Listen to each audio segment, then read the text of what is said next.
FM 101,3 MHz, Facebook Pro 4 Tanjung Pinang, Instagram dan TikTok RRI Pro 4 TPI, rri.co.id, dan RRI Playgo.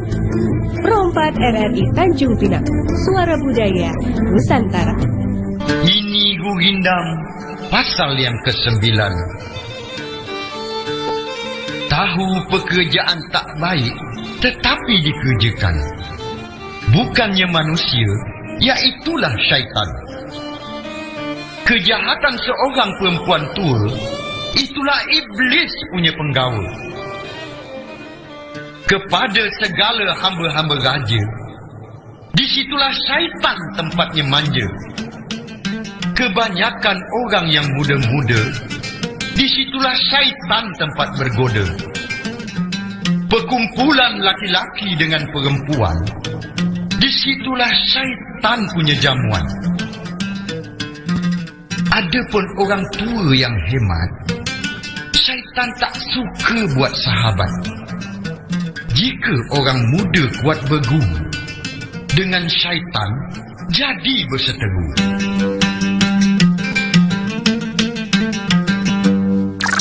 Pro 4 RRI Tanjung Pinang, kami ada untuk Anda.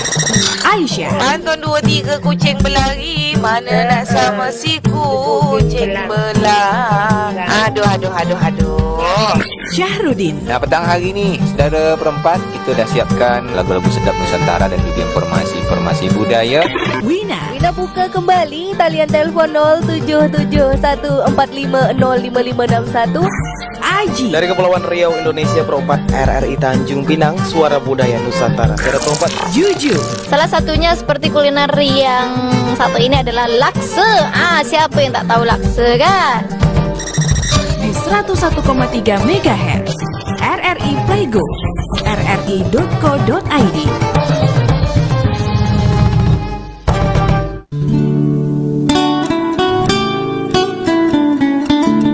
Jikalau hati gundah gelana, bermadah saja, indah mengalir.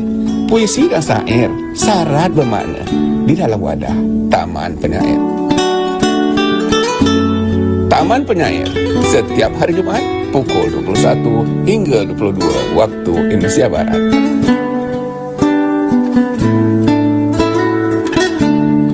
Seratus 101,3 MHz, Perempat FM, suara budaya Kepulauan Riau. Assalamualaikum, salam takzim, salam berdoa untuk saudara perempat di mana saja berada. Seperti yang sudah saya sampaikan dari tadi, kita malam hari ini di Taman Penyair kedatangan satu tamu yang luar biasa, anak muda yang berdelau pastinya. Beliau adalah seorang penulis, kalau boleh disebut penulis esais ya. Betul tak? Ya. Oh betul ya. Esais itu penulis esai ya. Ya. Oke. Assalamualaikum Fatih. Waalaikumsalam Bang Sahrudin. Alhamdulillah. Sudah sekian lama tidak kita bersua di acara yang seperti ini ya. Ya, Berbual. betul. Terakhir semalam lah ya. Berjumpa. Ya. Berjumpa semalam. Berjumpa semalam di acara diskusi sastra tentang Ya. cerita rakyat, dongeng dan juga BM Samsudin. Walaupun gantung ya. Ya. Walaupun masih banyak hal yang Betul. belum dibicarakan sebetulnya gitu, dan masih banyak potensi yang harus dilanjutkan dari diskusi. Mudah-mudahan itu semalam. acara berlanjut lagi lah kegiatan Ya, macam betul. itu. Menarik dan ada rasanya tu baru secolet belacan gitu ya. Apa tuh? Macam secolet belacan tu dia kena tapi baunya lama. Oke. Secolet belacan. Secolet itu ya. belacan gitu ya. Oke, untuk malam hari ini saudara perempat kita akan bahas tentang menulis. Karena bintang tamu kita ini adalah penulis esai dan juga dia juga berpuisi juga. Nanti kita akan minta dia untuk membacakan satu puisi ataupun dua boleh lah, ataupun 4, 5, 6 boleh lah ya. Wow, banyak kali. Banyak betul request. Tentang menulis. Mengapa menulis ini Fatih? Ini yang awal kita jumpa. Mengapa menulis? Mengapa menulis? Atau itu berarti umum ya? Umum mengapa menulis? Karena tulisan itu adalah sebaik-baiknya pengawet gagasan. Pengawet gagasan. Ya. Kalau tak ditulis, tak Hilang. Ya. Tak dicurahkan, tak dituangkan, Hilang. gitu ya. Ya. Apa bedanya tulisan dengan misalnya saya punya gagasan A gitu. Saya bisa saja menyampaikannya lewat lisan atau lewat video. Tetapi mengapa tulisan punya dimensi lain untuk pengawet gagasan? Karena ketika kita membaca sebuah tulisan, yang aktif itu bukan cuman mata dan mulut kita membaca, tetapi kepala kita lebih aktif. Tetapi kalau kita memahami gagasan itu lewat video terutama, ini kita bicara gagasan ya, kita cenderung terdistraksi dengan sosoknya. Oke. Gitu. Jadi kayak, oh bapak ini pecinya miring nih. Gitu. Oh iya. Kalau tulisan lain gitu ya? Iya, gitu. Okay. Jadi tulisan itu sebaik-baiknya pengawet gagasan gitu sih. Jadi kalau punya gagasan, ada baiknya dituliskan. Gitu. Dituliskan, jangan diambil lalu gitu aja hilang nanti ya. Apalagi dibiarkan hilang. Dibiarkan hilang dan tidak dibiasakan juga pudar gitu ya. Iya, betul. Oke. Saudara perempat, jadi saudara boleh bersembang bersama kita malam hari ini di line telepon di 0771450561. Di WhatsApp juga boleh telepon, boleh kirim pesan juga, tanya-tanya tentang menulis, tentang puisi ke macam-macam lah ya dengan saudara kita nih Fatih Muftih nih. Ya. Biasakan diri menjadi mahir, duduk berkumpul orang berilmu. Kiaskan budi taman penyair, tunduk bersimpul penerang kalbu. Alhamdulillah. Mudah-mudahan lah ini ada satu penerang yang memberikan pemantik lah, apalagi untuk generasi muda ya. Ya, terutama itu sih. Terutama untuk generasi muda penerus, jangan sampai apa kata orang tuh putus lah ya. Karena memang penulis-penulis handal yang zaman dulu mewariskan sebetulnya untuk dipelajari. Iya, gitu ya. Betul. Apa yang nak disampaikan pada generasi muda pemantiknya? Menurutku gini sih, banyak orang yang skeptis gitu ya, atau pesimistis terhadap. Saya termasuk orangnya. Orang tulis terhadap dunia tulis menulis gitu ya bang. Padahal kalau kita mau ingat lagi, media sosial itu sebetulnya justru wahana untuk meningkatkan minat kita terhadap aktivitas membaca dan menulis. Ya betul. Hashtag macam-macam. Saya orang yang sangat optimistis bahwa generasi muda kita tuh pembaca yang baik. Tetapi jangan dibatasi membaca itu hanya pada buku. Nah itu zaman telah berubah gitu. Informasi bisa ada di layar, ada di buku gitu. Dan kenapa saya bisa bicara seperti itu? Karena saya mencoba mengamati gitu anak-anak usia SMA atau mahasiswa begitu. Mereka itu masih banyak yang media sosialnya, Instagram, TikTok ataupun apanya itu, ketika ada sebuah bait-bait kata atau quote, mereka masih share. Iya. Mereka masih share. Karena menarik di hati gitu ya. Iya, berartinya teks itu tuh masih menarik gitu. Nah, pertanyaannya adalah, apakah anak-anak muda itu hanya ingin terpapar teks itu, teks quote-quote patah hati, quote-quote galau gitu aja sepanjang hidupnya, atau dia memperlebar paparan teksnya gitu sih. Tantangannya di situ bagi para penulis harusnya gitu. Jadi jangan menyibukkan diri dengan gerundelan-gerundelan bahwa anak muda kita tidak malas membaca, enggak. Saya berarti itu menghilangkan skeptis dari semua kalangan, menganggap ya bahwa anak muda itu malas membaca gitu. Oke. Jadi sebagai semangat juga untuk semua. Iya gitu. Kan? Betul. Jadi skeptis itu memang memperburuk atau bisa menghilangkan malahan ya? Kalau disikapi dengan bijak bisa berujung, bisa membawa kita pada pembuktian-pembuktian. Tetapi kalau disikapi dengan cara yang keliru, dia akan berujung pada keputusasaan. Gitu. Jadi pilihannya ketika kita skeptis, apakah mau optimistis atau pesimistis, itu aja sih gitu. Dan saya memilih cara pandang optimistis terhadap minat baca anak-anak muda, minat tulis juga gitu. Kalau tulis agak berbeda ya, karena menulis artinya memproduksi. Membaca artinya mengonsumsi. Jadi dimanapun pasti lebih banyak konsumennya daripada produsennya. Nah, untuk jadi produsen tulisan nih. Itu. Ini strateginya itu nih. Strategi awal sebagai pemula nih ya. Ada yang tertarik, aku ingin menulis lah sesuatu. Kata orang tuh motivator tuh bilang menulislah. Cobalah menulis. Tapi mulai dari mana gitu? Mulai dari mana? Sebetulnya menulis itu terjadi, yang pertama itu terjadi di dalam kepala. Di layar, bukan di kertas. Gitu. Di kepala dulu ya. Di kepala muncul, dulu. Tulislah. Ya, jadi harus tahu dulu apa yang mau disampaikan. Jadi kita tidak mungkin menulis atau mengetik tanpa tahu apa yang mau kita sampaikan. Minimal kita tahu dulu kita mau cerita apa. Biasanya kalau yang menulis itu kan udah ada di dalam kepala, ini aku nulis inilah. Iya, gitu ya. Simpelnya itulah ya. Iya, jadi ketika kita sebenarnya berangkat menghadap ke layar atau ke laptop atau ke kertas gitu, minimal kepala kita sudah tahu kita mau menulis apa. Jangan kita datang di depan layar itu dengan kepala yang kosong. Berarti petanya udah ada gitu ya? Iya, betul. Jadi minimal tahu dulu mau ngomongin apa sih, mau cerita apa sih. Nanti ngalir aja gitu ya? Nah, itu baru tahap selanjutnya gitu. Minimal tahu dulu mau pokoknya tahu dulu apa yang ingin kita tulis. Seringkali anak-anak muda itu berangkat ke peranti menulisnya, baik itu kertas ataupun laptop, mereka tidak membawa apa yang mau diceritakan, apa yang mau dibicarakan dalam tulisannya. Jadi mereka menghadap Microsoft Word putih, terus lebih sibuk milih musik daripada mengetik gitu, karena mereka tidak membawa sesuatu ketika ke depan. Kenapa hal itu bisa terjadi? Tidak membawa sesuatu? Banyak sih variabelnya. Cuman kalau saya pribadi sih pernah ngalami itu ya? Ya pasti pernah. Tetap bisa menulis pada akhirnya, cuman akan lebih lambat, akan lebih lama sehingga saya duduk di depan layar. Tapi kalau saya sudah punya hal yang ingin saya sampaikan, jadi ketika membuka laptop ya langsung menulis gitu. Kayak sesuatu tulisan yang kemarin lah gitu ya. Ya, itu sangat menarik itu saya bawa kemana-mana idenya gitu. Ya kalau teman-teman Pro 4 nanti bisa cek di Instagram Mekanik Kata, silakan cek postingan terakhirnya gitu. Saya ngomongin soal upah minimum buat pekerja seni. Itu sebetulnya idenya kalau ditanya dari proses postingan itu idenya di kepala saya itu hampir dalam 1 minggu. Jadi ngulik dulu ya? Iya, jadi saya mengulik dulu sebelum nulis. Saya riset lah. Riset dulu. Ini penting sekali nih saudara Pro 4. Jadi riset dulu supaya apa yang kita tulis juga tidak ya memantik. Tapi memantik boleh, tapi itu tadi dengan cara yang jadi riset dulu. Misalnya saya berangkat dari pertanyaan. Biasanya ide itu berangkat dari pertanyaan gitu.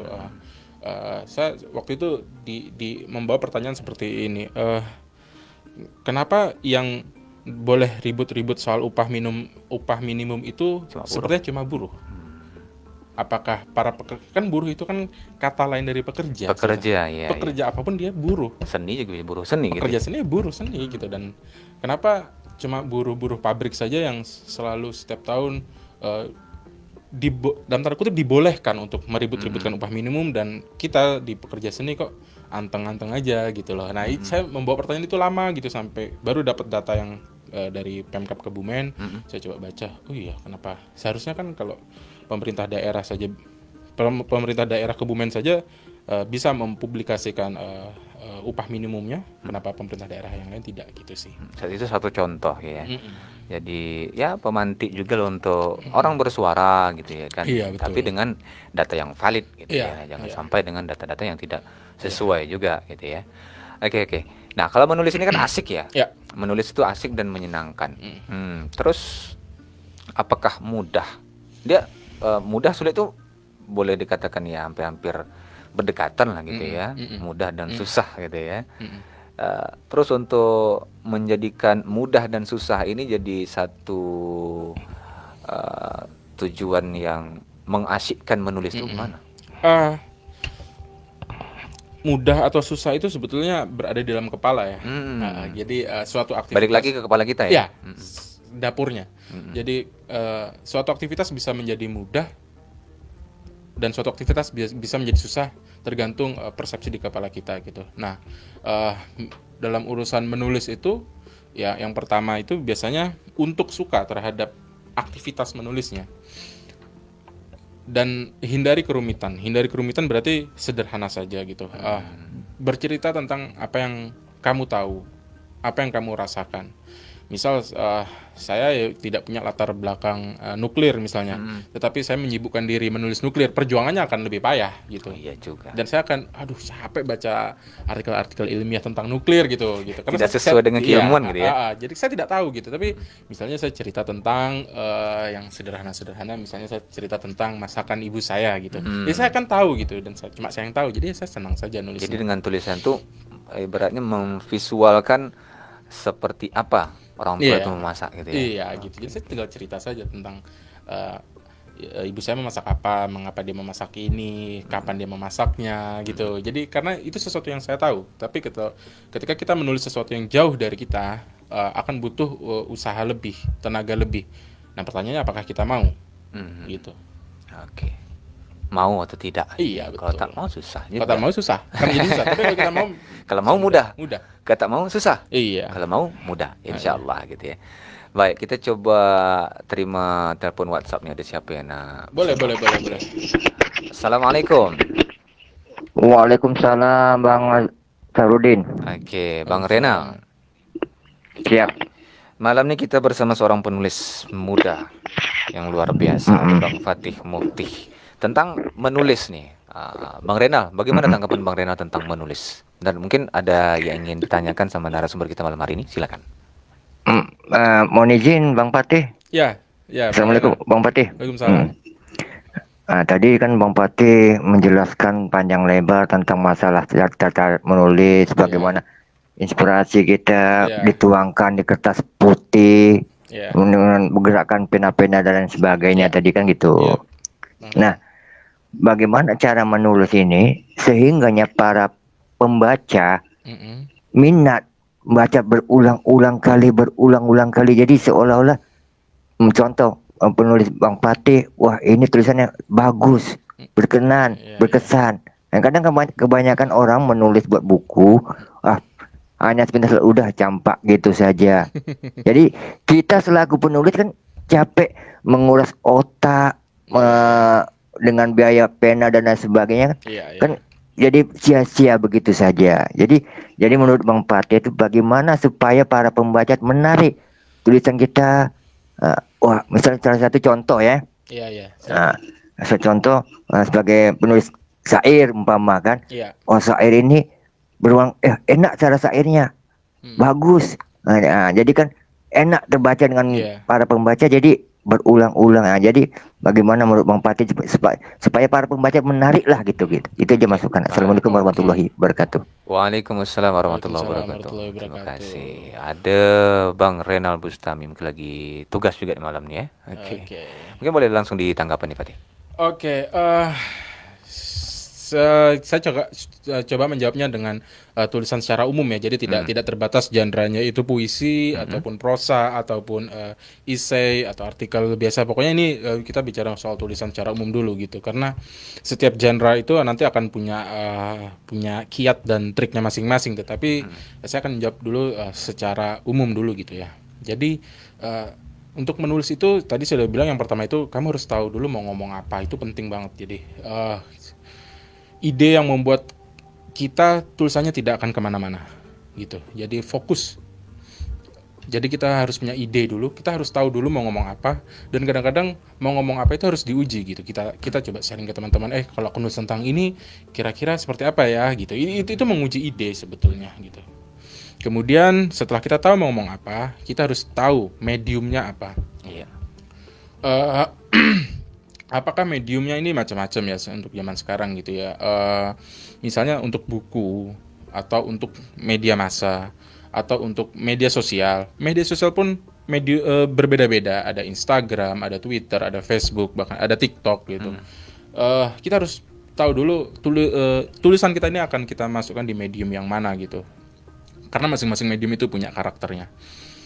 Setelah itu kita harus tahu dulu audiensnya siapa, itu penting. Jadi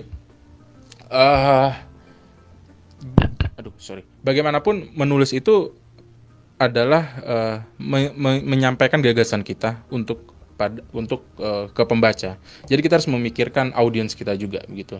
Jadi misalnya saya tidak menguasai bahasa Melayu yang arkais, yang kuno-kuno gitu ya, yang Bang Sarudin sering pakai gitu. Saya tidak begitu banyak menguasai. Kalau saya memaksakan untuk menggunakan itu, akan kagok tulisan saya, akan tidak lancar karena saya memaksakan diri, bukan dengan kata-kata saya, bukan dengan kata yang saya kuasai, walaupun saya tahu artinya gitu.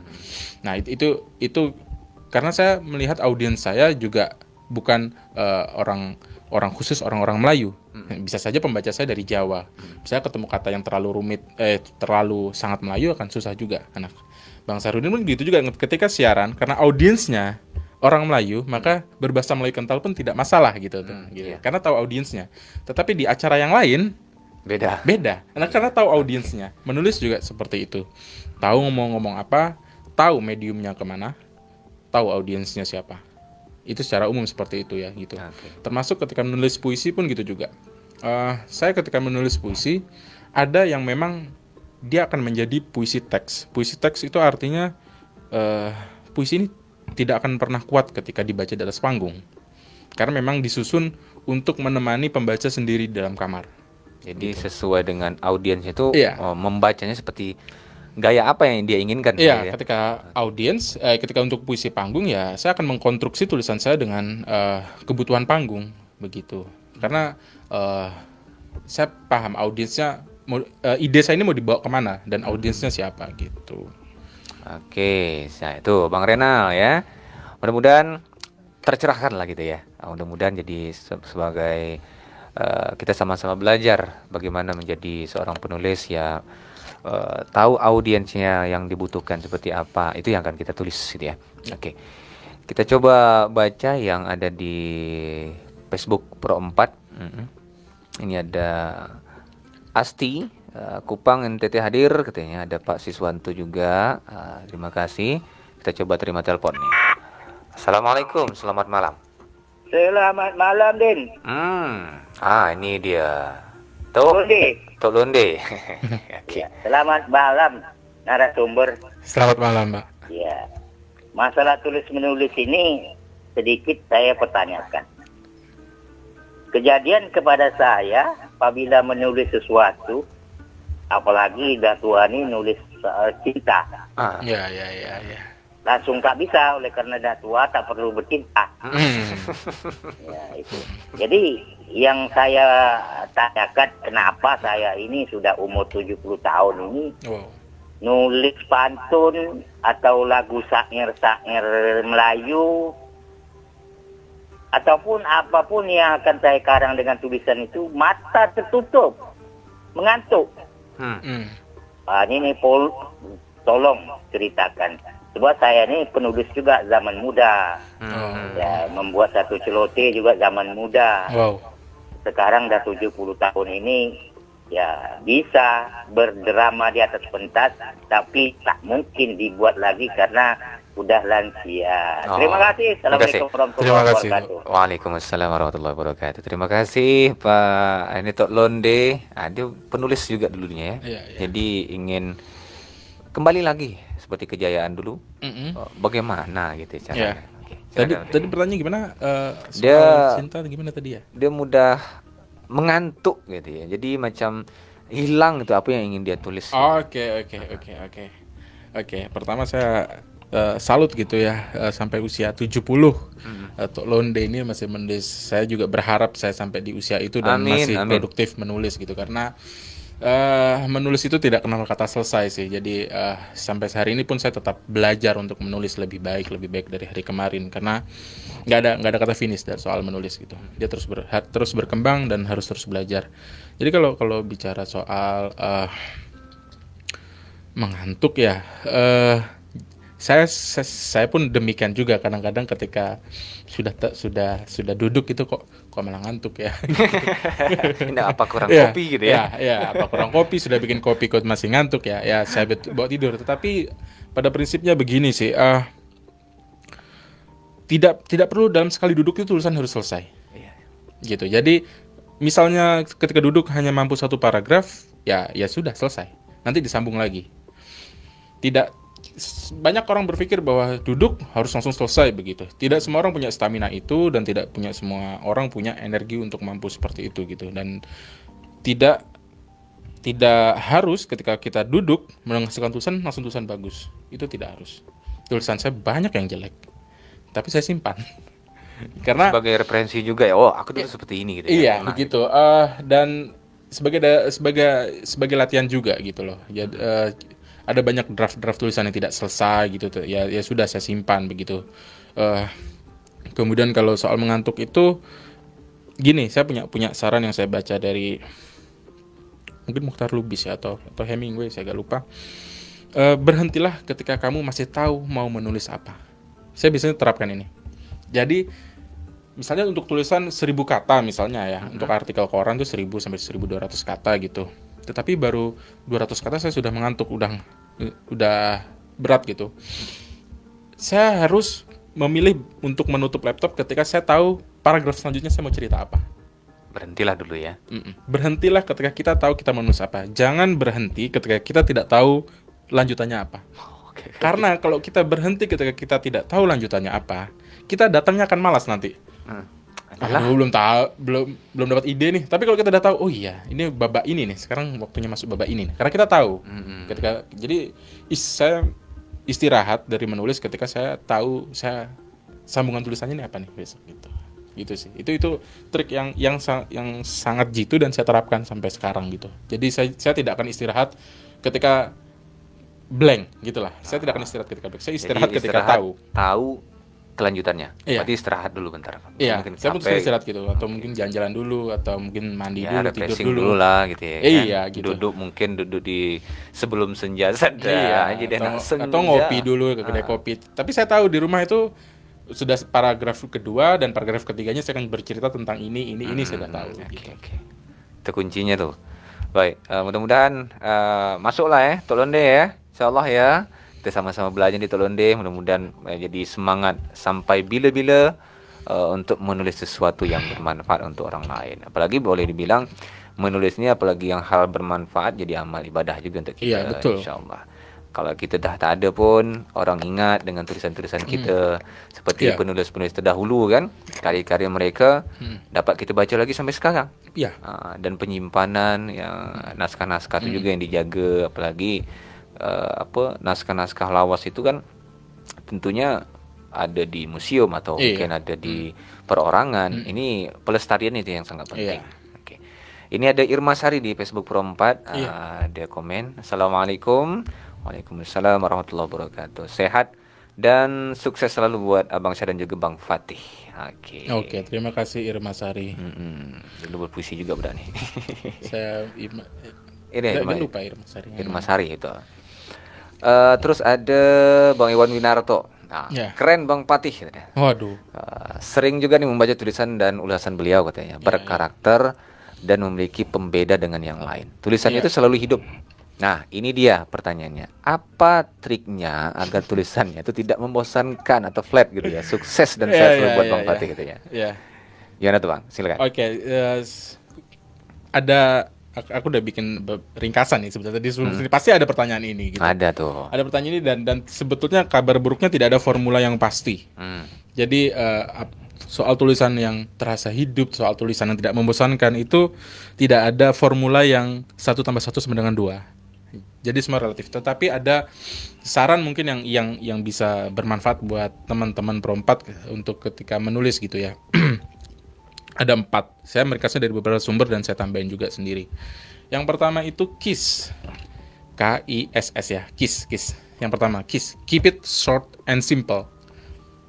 Jadi tulisan itu tidak perlu panjang kadang-kadang. Kita bicara untuk semua medium ya, tidak harus buku atau apa ya. Karena sekali lagi beda medium akan beda strategi. Ini secara umum ya. KISS itu keep it short and simple. Ringkas dan sederhana. Gitu. Kalau kita mau ngomong ini bisa nggak disampaikan dengan ringkas dan sederhana. Mau ngomong apa sih? Menjaga kebersihan. Ya sampaikanlah dengan singkat dan sederhana. Jangan terlalu bertele-tele kita ngomong soal menjaga kebersihan, tetapi kita sampai cerita kenaikan BBM. Bisa, mau dikaitkan bisa. Cuman itu tidak ketahuan sini mengempat kemana. Ya itu. Karena dia tidak KISS, tidak keep it short and simple. Jadi ujung pangkalnya tak tahu jadi. Iya. Gitu. Kemudian yang kedua, KICC. KICC.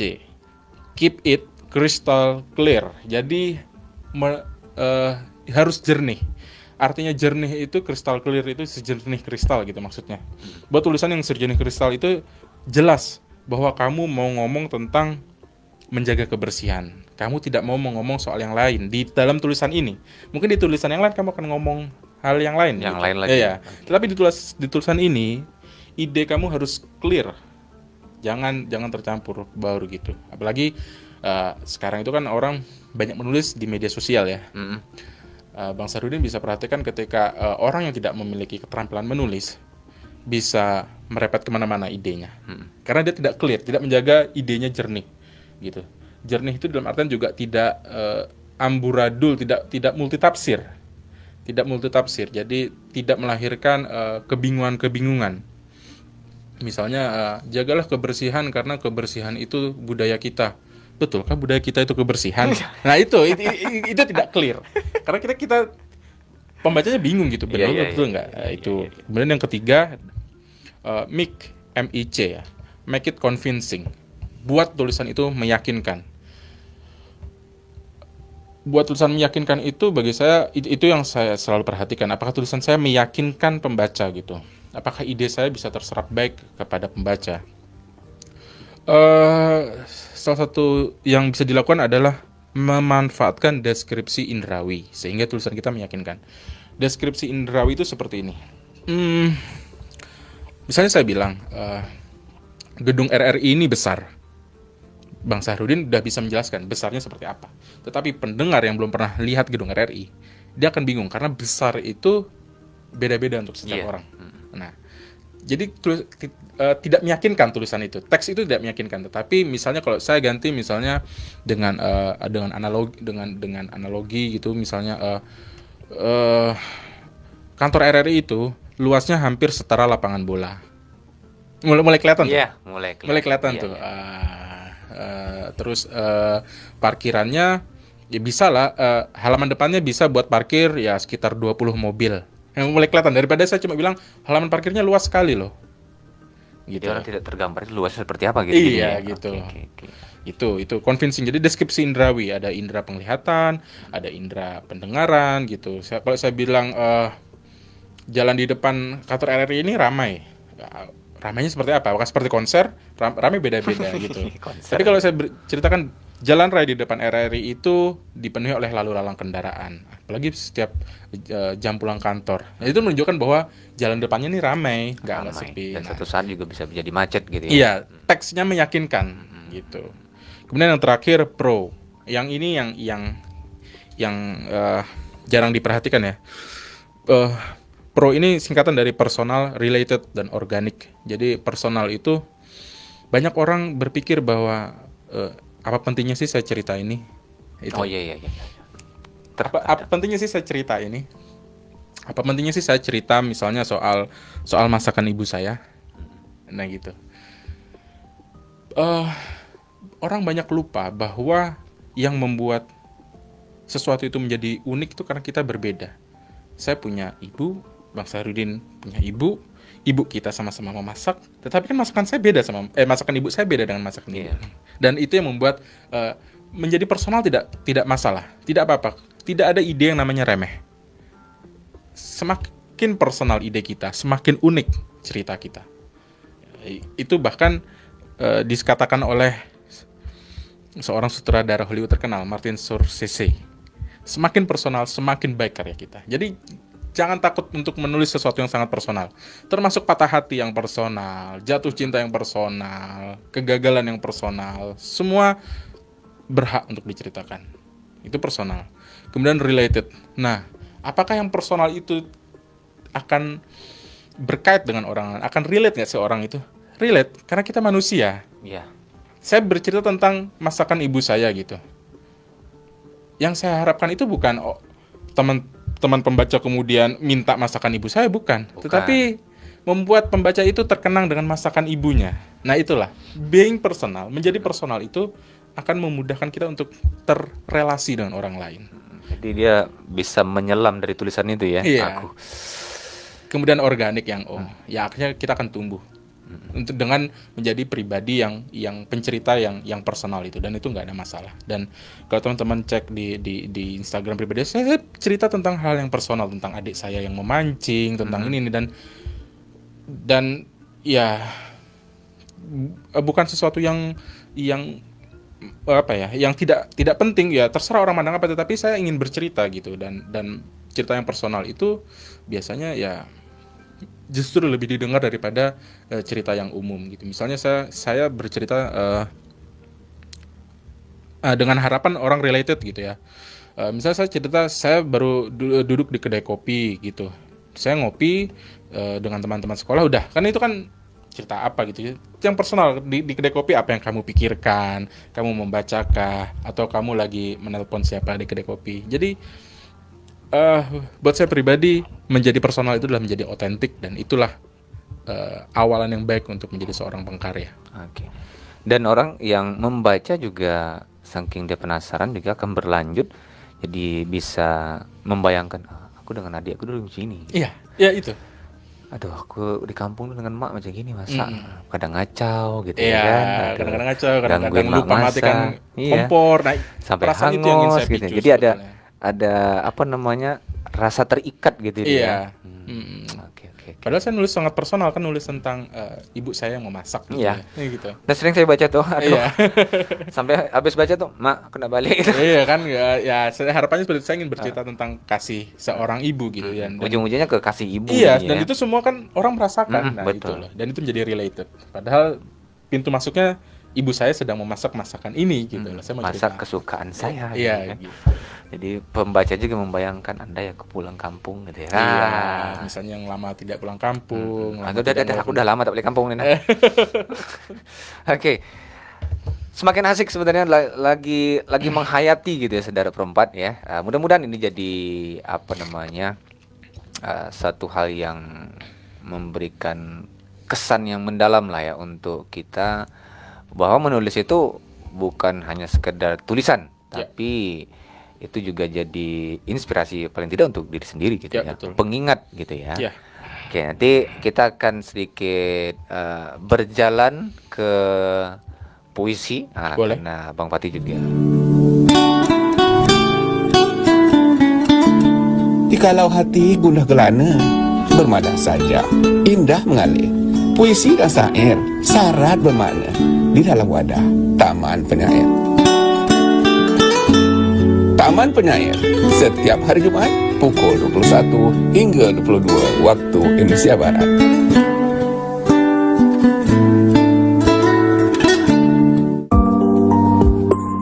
Terima kasih saudara perempat di mana saja berada.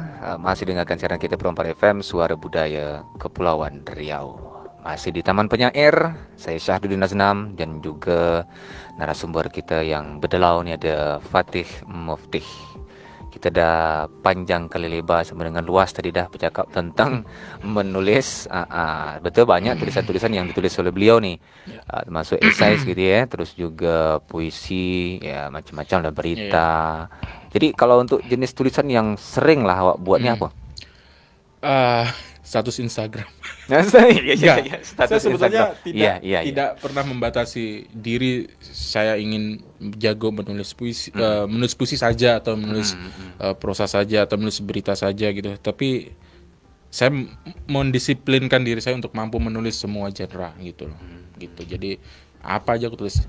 Berita pun aku bisa nulis, nulis puisi bisa, nulis cerpen bisa, novel bisa, semua harus bisa. Nah, berarti kita tunggu novelnya ya. Insya Allah. Apakah novel Si Rambut Panjang atau mungkin Senja di Kosku gitu ya kan? Waduh. Bisa jadi nah Iya, bisa jadi. Bisa tapi jadi. suatu waktu nantilah. Amin. Dapat jadi buku nanti boleh kita bualkan lagi. Boleh. Kita tunggu. Iya. Sebagai penyemangat juga untuk penulis-penulis yang lain. Perempat sebagai wadahnya juga ya, untuk promosinya juga boleh. Baik, tentang puisi nih Fatih. Ya.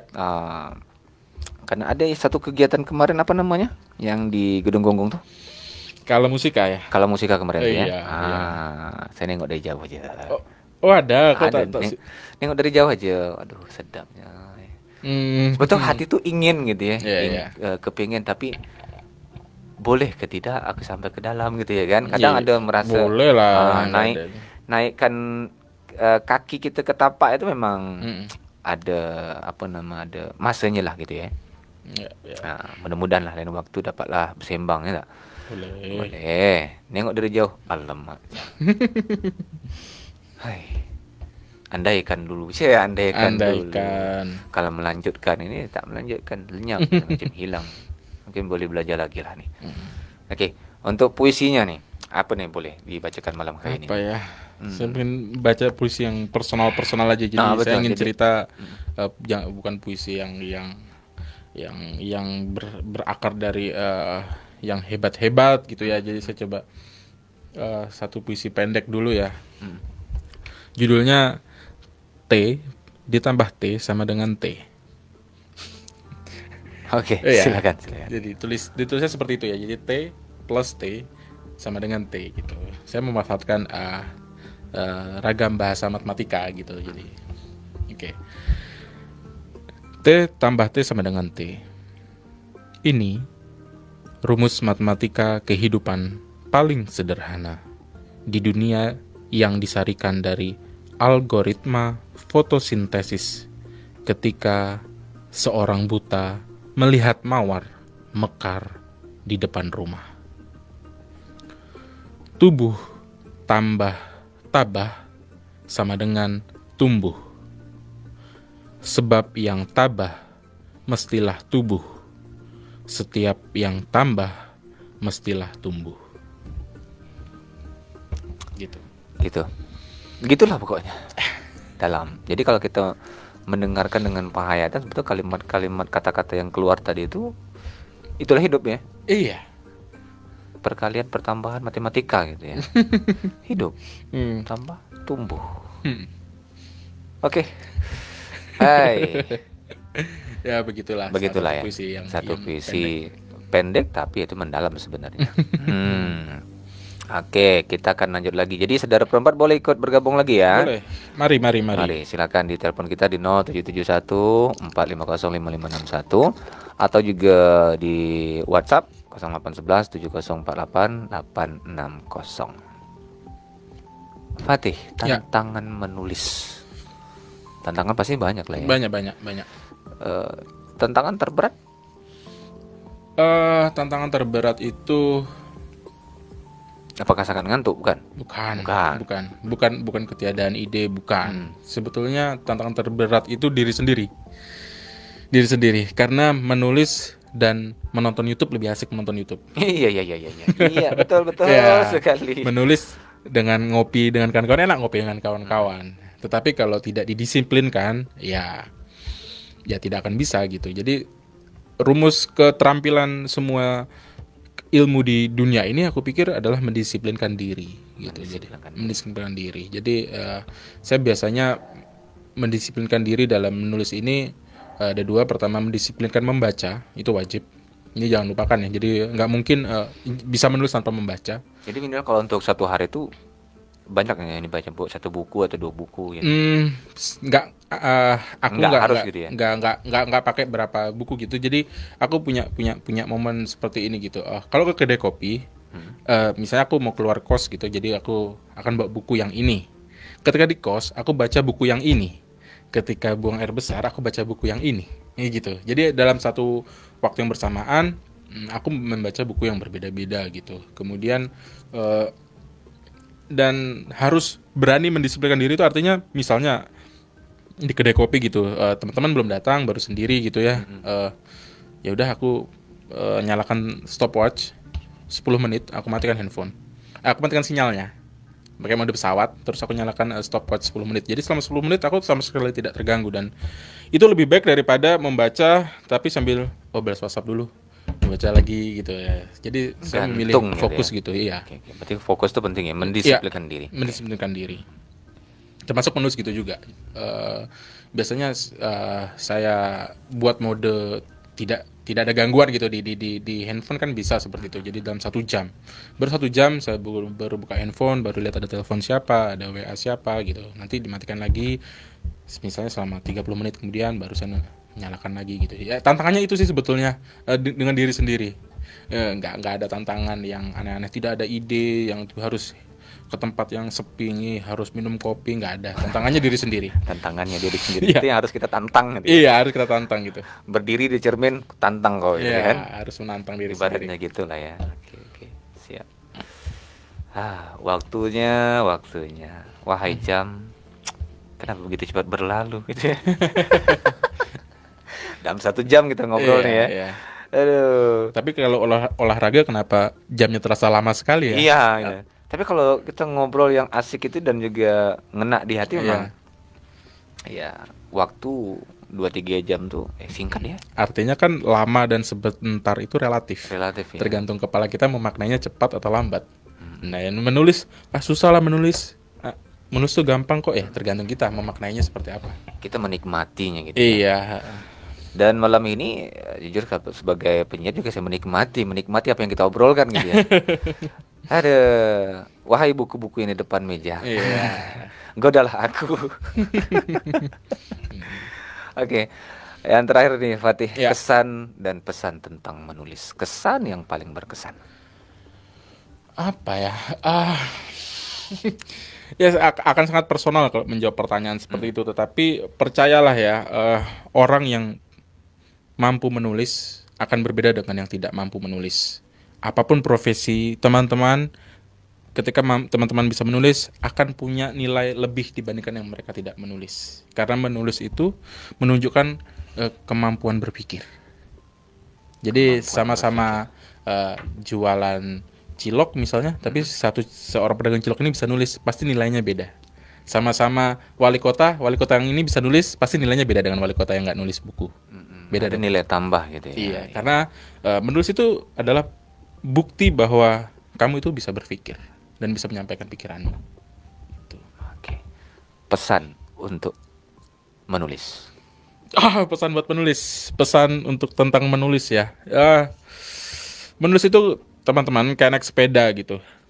Kalau teman-teman ingat belajar naik sepeda waktu kecil ya, kita belajarnya tuh pelan-pelan kok, nggak langsung ngebut, nggak langsung standing, nggak langsung lepas tangan gitu. Kita pakai roda bantuan kanan kiri. Menulis gitu juga, pelan-pelan aja. Nulis dulu di media sosial kalian, cerita sehari-hari, cerita tentang pacar kalian, hewan peliharaan kalian, apa aja. Itu roda samping kita sebetulnya. Setelah kita lancar, kita bisa lepas roda kanannya satu, roda kirinya satu. Nah, nanti baru pindah misalnya menulis untuk media massa, menulis untuk karya-karya ilmiah, ke artikel. Nah, nanti setelah kita melepas roda kanan kiri, kan kita bisa mengayuh dengan cepat. Dan jangan lupa ketika mengayuh dengan cepat, kadang kita terjatuh. Kita mengalami kebosanan dalam menulis. Menulis tidak membawa kita kemana-mana. Itu tantangan sebetulnya. Jadi kalau teman-teman bisa mengatasi itu, seperti kita belajar naik sepeda, kan kita ketika jatuh kita nggak berhenti. Kita nggak, udahlah aku nggak mau belajar sepeda, ya kita nggak bisa bawa sepeda sampai sekarang. Tetapi kita terus bangkit. Nah, menulis gitu juga. Selalu ada titik jenuh, itu pasti. Nah, tetapi beri batas waktu. Itu trik saya. Jadi, aduh, bosan banget nulis nih. Ya udah, aku bilang ke diriku, oke, aku kasih waktu libur 2 hari, kamu nggak nulis apa-apa. Tapi habis itu kamu harus nulis lagi ya, gitu.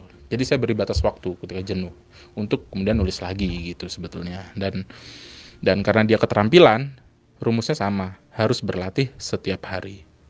Seperti kita naik sepeda. Nanti kalau sudah lancar, gini, dulu kalau belajar naik motor, Bang Sarudin, belajar naik motor kan manual ya, belum zaman matic ya dulu ya. Belum, manual. Ketika mau belok, jangan kita mau belok, kita tuh otak kita mikir loh, kapan ya ganti gigi 1 ke 2 ya, kapan ya 2 ke 3. Sekarang apakah kita mikir lagi? Enggak. Karena kita terampil dan terbiasa. Nah, menulis gitu juga. Ketika kita sudah lancar, kita nggak akan mikir, aduh jelek nih, hapus lagi lah. Nah, gini gitu. Ada keraguan-keraguan terus, tapi itu harus dihadapi. Gitu. Dan persis ketika nanti sudah mahir, kata-kata akan keluar dengan sendirinya. Latih diri setiap hari, membaca setiap hari. Terkumpul lah di kepala gitu ya. Iya. Oke. Aduh. Kurang waktunya. Kurang sih sebetulnya. Kalau ngomong kayak gini bisa sampai pagi sebetulnya. Asik gitu ya. Sambil ngopi gitu ya. Iya. Oke, tapi mudah-mudahan untuk saudara perempat di mana saja berada yang dengarkan kita dari tadi, ada pembelajaran dan makna yang bisa kita ambil. Amin. Dan bisa kita terapkan lah ya. Bukan hanya tentang menulis, tapi ya menulis hidup kita sendiri lah. Iya, minimal itu. Menulis tentang hidup kita sendiri. Karena siapa yang mau nulis tentang cerita kita kalau bukan kita sendiri? Iya, betul. Oke. Thank you. Ya, Fatih. sama-sama Bang Sarudin. Mudah-mudahan lain waktu kita akan bisa bahas lagi yang lebih menarik lagi. Mana tahu nanti Bang Den, aku ada buku. Boleh ya. Boleh. Dan juga untuk saudara perempat yang lain juga mungkin berkecimpung di dunia seni gitu ya, tentang menulis macam-macam lah, boleh kontak kita di Facebook Perempat Tanjung Pinang, Instagram macam-macam. Gua WhatsApp kita 0811 7048 860. Kita berbagi, berbagi cerita, berbagi pengalaman. Seperti pantun yang saya tulis tadi, biasakan diri menjadi mahir, duduk berkumpul orang berilmu.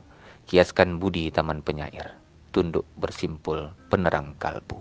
Oke, terima kasih Fatih, sampai jumpa. Sama-sama Bang Sududin. Insyaallah kita bisa ngumpul lagi dengan hal-hal yang lain lah ya. Ya, amin. Selamat malam, assalamualaikum warahmatullahi wabarakatuh. Waalaikumsalam.